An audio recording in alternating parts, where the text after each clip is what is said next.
Last week at GDC, Google unveiled their much-anticipated streaming service, Google Stadia. The journal consensus being the reveal left more questions unanswered than answered, a consensus I happen to agree with, though to be fair, it was GDC. Game streaming has been around for a while. PlayStation's streaming service, PlayStation Now, was made first available in 2014 after Sony acquired, in different capacities, game streaming services Onlive and Gaikai that themselves launched only a few years prior. Google Stadia and Microsoft's xCloud are the services in the news now, but in the last 6 months, Electronic Arts announced their own streaming service, and The Verge reported telecom giant Verizon was testing a service too. So, almost a decade after services like Onlive and Gaikai were initially revealed, it seems we've finally gotten to a point that large companies are confident enough in their own infrastructures to launch their own massive corporate-branded game streaming services. For numerous reasons, I find myself apprehensive of Stadia, and really not just Stadia itself, but game streaming in general, and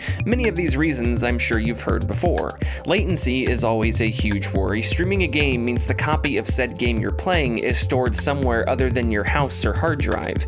It takes time for your input, whether it be through a phone controller or keyboard and mouse, to travel from your hands to the source and for the source to relay your input to your screen. For what it's worth, both Microsoft and Google seem pretty confident when it comes to latency, and maybe that's something the industry has figured out. It's tricky writing this because there's still so much we just don't know about how the streaming landscape will unfold, from pricing to libraries and accessibility. With PlayStation Now, a month subscription is $19.99, 3-month $44.99, and 1 year $99.99, 1 year being the best bang for your buck. PS Now could be a reasonable litmus test for game streaming prices, and it also may not be. But aside from the things we don't know, like latency and pricing, there are things about streaming we do know.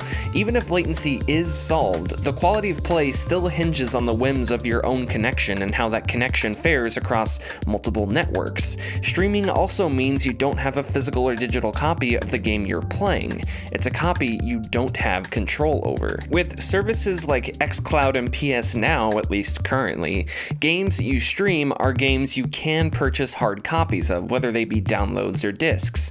Downloads won't be possible with Stadia, whether you be on or offline, and this makes sense. Streaming needs a connection to work.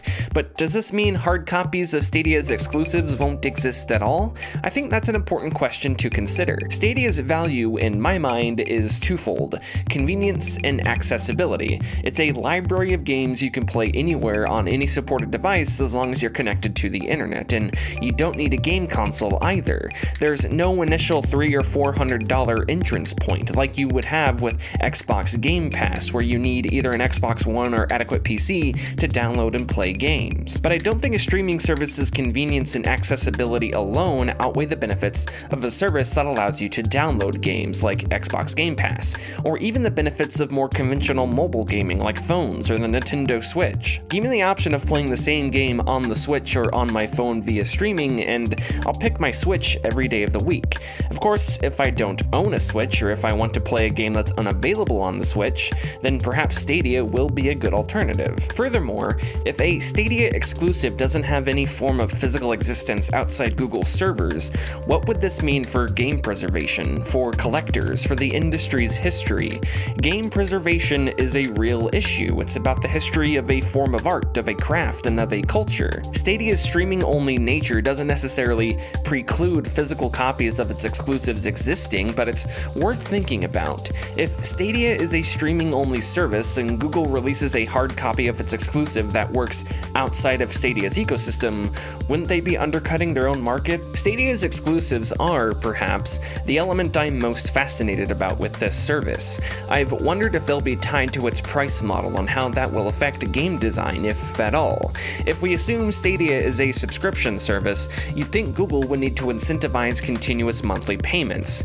A 10-hour single-player title won't incentivize that. The industry has already normalized, for better or worse, games not designed to be good first and foremost, but to prioritize and facilitate long-term monetization. It makes sense to imagine a Stadia exclusive that attempts the same thing, a game that focuses on monetization and player retention. Of course, like with game preservation, this doesn't necessarily mean Stadia can't have a variety of exclusives, from single-player to multiplayer. In a world where Stadia is pay-as-you-go, that's even more plausible. For my money, a Stadia that's towards a variety of exclusives is far more worthwhile in endeavor and product than a Stadia that heavily emphasizes service-based gaming. There's a lot more I could say, but I want to be careful not to get too speculative. At the risk of sounding wishy-washy, it's just way too early to tell if this is a net negative or positive on the industry, or somewhere in between. Answers are coming, and coming this year no less. Once we know more about xCloud and the Stadia and how all these services will compete and work, the streaming market will start to make more sense, and it'll all be a lot easier to discuss.